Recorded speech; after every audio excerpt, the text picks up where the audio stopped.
Friends from the media,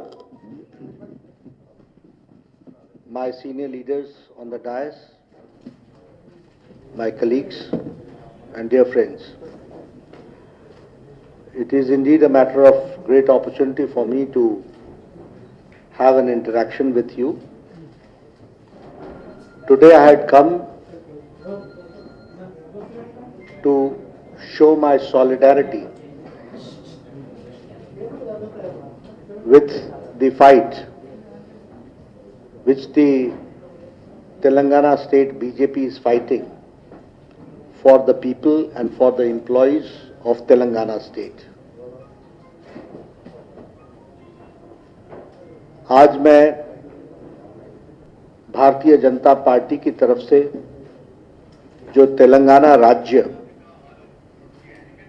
employees के लिए और लोगों के लिए जो जमीनी स्तर पर जो लड़ाई लड़ रहा है उसको समर्थन देने के लिए मैं आया था।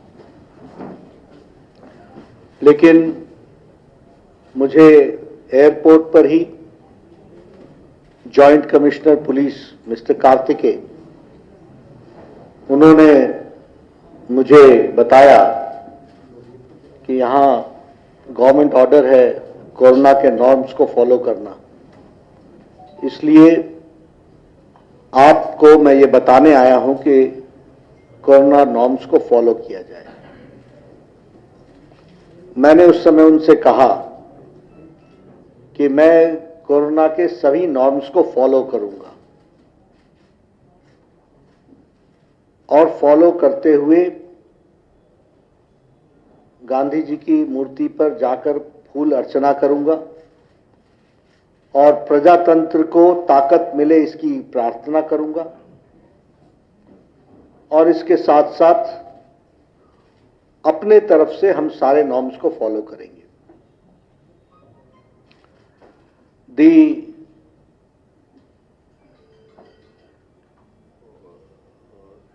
situation of the government was exposed at that point of time. When I said, now do I have the permission?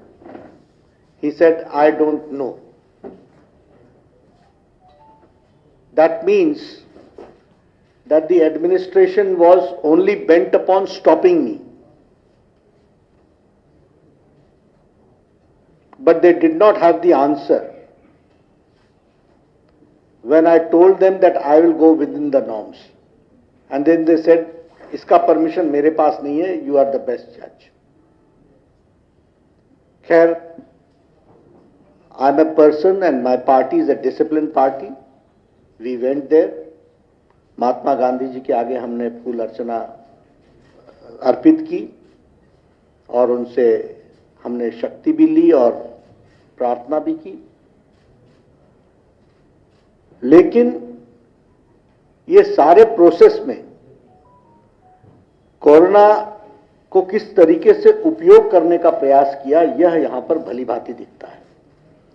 और मैं वहां जनसभा कर सकता था, लेकिन मैंने प्रोटोकॉल्स को फॉलो करते हुए और मैंने सोचा कि आपके माध्यम से, मीडिया के माध्यम से मैं अपनी बात को कहूंगा और इसलिए आपको on a very short notice I requested all of you to join me for the media briefing and you all have come. I must thank all of you.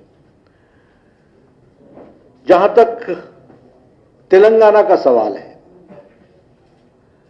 KCR के नेतृत्व में चलने वाली सरकार गैर प्रजातांत्रिक तरीके से सरकार चल रही है। It is the most undemocratic government which is functioning. It is the last 2 days, whatever has happened, it is a murder of democracy. ये प्रजातंत्र की हत्या है जो पिछले 2 दिनों में घटनाएं घटी हैं और एक तरीके से डिक्टेटरशिप है, ऑटोक्रेसी है, तानाशाही है और यह सरकार आकंठ भ्रष्टाचार में डूबी हुई डायनेस्टिक रूल यहां पर चल रहा है, परिवारवाद चल रहा है, वंशवाद चल रहा है, जिसकी सैद्धांतिक रूप से भारतीय जनता पार्टी लड़ाई लड़ रही है और लड़ेगी और अंतिम समय तक लड़ेगी, जब तक कि हम इस वंशवाद की सरकार को, भ्रष्टाचारी सरकार को, एंटी डेमोक्रेटिक सरकार को उखाड़ नहीं फेंकते हैं प्रजातांत्रिक तरीके से, तब तक ही हम लड़ाई लड़ेंगे। अब मैं बात करता हूं जो संजय बंडी जी के साथ हुआ। सबसे पहले आप सब लोग घटना जानते हैं। ये जो जियो ऑर्डर है 317, ये एंटी एम्प्लॉय है, ये एंटी पीपल है, और being in opposition it is my responsibility and my our parties responsibility to fight for the cause of the employees and fight for the cause of people. हम विपक्ष के होने के नाते ये हमारी नैतिक जिम्मेवारी है कि हम जनता की और कर्मचारियों की लड़ाई को निर्णायक मोड़ तक लड़ें, और टीचर्स की, एम्प्लॉयज यानी टीचर्स भी, बाकी लोगों के साथ भी जो ये जियो ऑर्डर इंप्लीमेंट होता है। अब शांतिप्रिय ढंग से हम अपनी वॉइस को रख रहे थे। On the pretext of corona, वैसे इनके मिनिस्टर्स हर जगह जनसभाएं भी कर रहे हैं और रैलियां भी कर रहे हैं और तो और प्रदर्शन भी कर रहे हैं, उन सब के लिए इनको छूट है। लेकिन ये जब बात आती है भारतीय जनता पार्टी की, तो उसको रोकने का प्रयास होता है। संजय बंडी ने उस दिन शांतिप्रिय ढंग से धरना देने का तय किया था। इन्होंने कोरोना जियो रूल्स दिखाए। इस बात को ध्यान में रखते हुए संजय बंडी ने अपने एमपी वाले कार्यालय में रात का जागरण रखा, और जागरण शांतिप्रिय ढंग से रखा, और पुलिस ने पहले वहां एम्प्लॉयज को, टीचर्स को आने से रोका, अरेस्टिंग की, और संजय बंडी जी के यहां उनके ऑफिस में जाकर गैस कटर से लेकर के स्टील के रॉड्स को और कोलैप्सिबल डोर्स को और बाकी दरवाजों को काटा।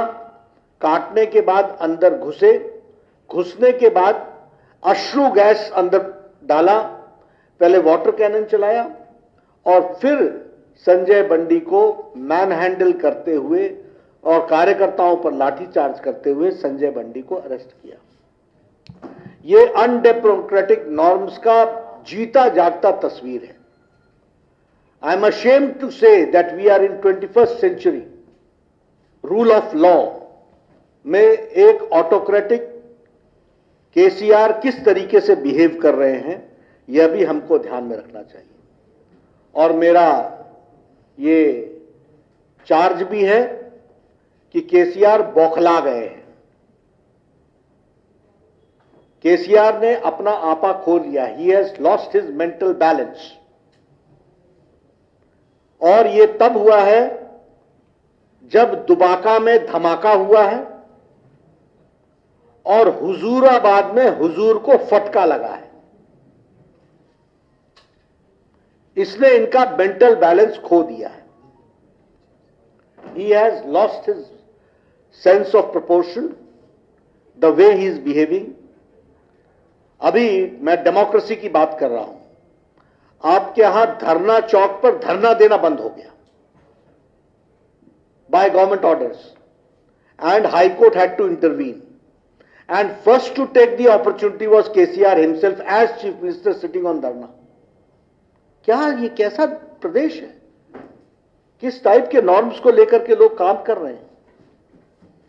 तो यह प्रश्न इसको जनता तक पहुंचाना हमारी जिम्मेवारी है।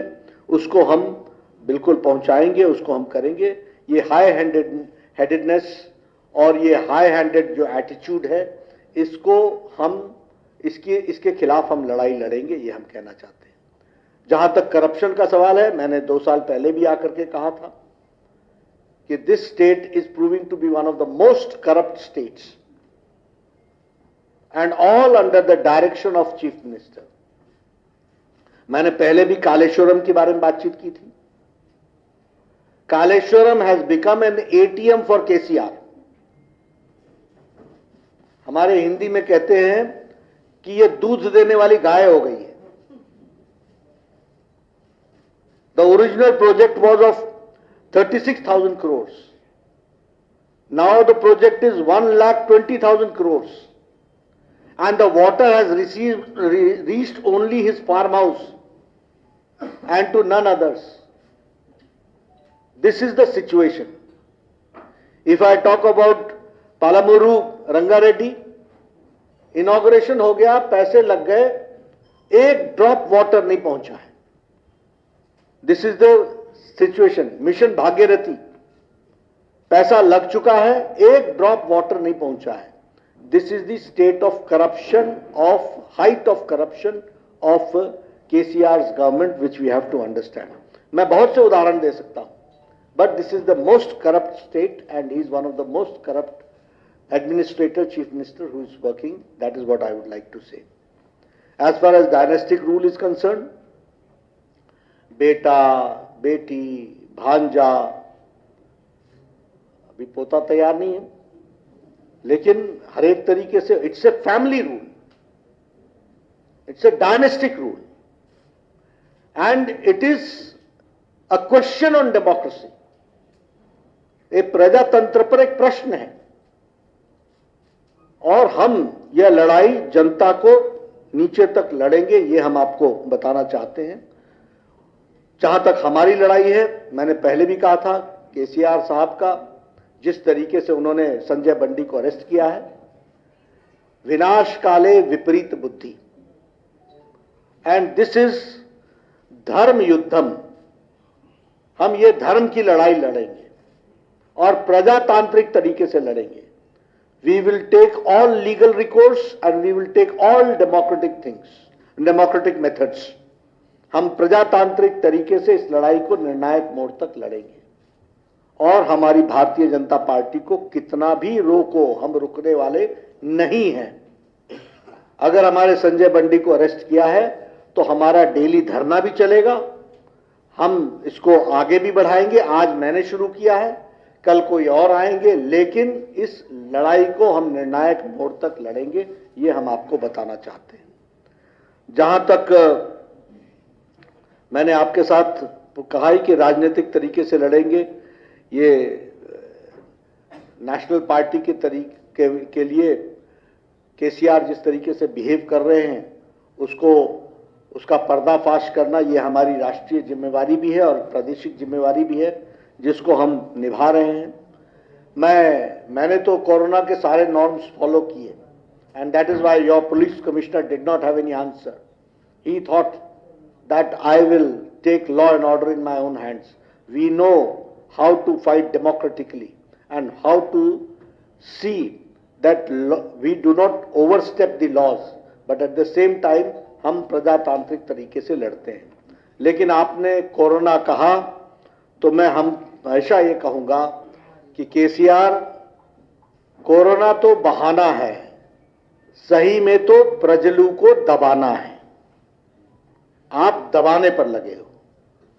ये तेलंगाना की प्रजलू को आप दबा नहीं सकते हैं, ये बहाना है कोरोना का। कोरोना तो बहाना, और हम ये लड़ाई निर्णायक मोड़ तक लड़ेंगे।